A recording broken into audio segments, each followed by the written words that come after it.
به نام عیسی مسیح دعا میکنم برای آزادی سموئیل که به خون عیسی مسیح هم مسح کردم این دعا رو و باز کردم زنجیرها رو به نام پرجلال عیسی مسیح. سموئیل در نام پرجلال عیسی مسیح تو آزاد هستی. سموئیل به نام پرجلال عیسی مسیح تو آزاد هستی. سموئیل به نام پرجلال عیسی مسیح خودشون هم نمیفهمن چرا، ولی فقط قراره در وا کنن بگن بیا برو، فقط برو. نمیدونن چرا، فقط میخوام بهت بگم برو. اصلا نمیخوایم دیگه ببینیم ریخت تو، ببینیم اسم تو بشنویم، فقط برو.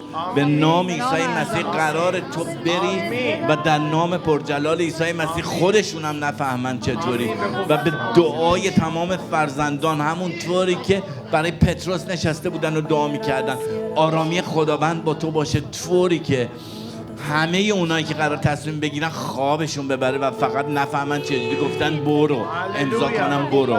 به نام عیسی مسیح اعلام میکنیم برکت رو و آزادی رو. به قوت خداوند معجزه‌ای در زندگی سموئیل بشه، جایی که دنیا به ضدشه. سموئیل تو آزادی، تو آزادی در نام عیسی مسیح.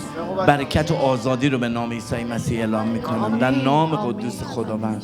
برکت خداوند با همه زندانیان باشه و بمانه به نام پرجلال عیسی مسیح.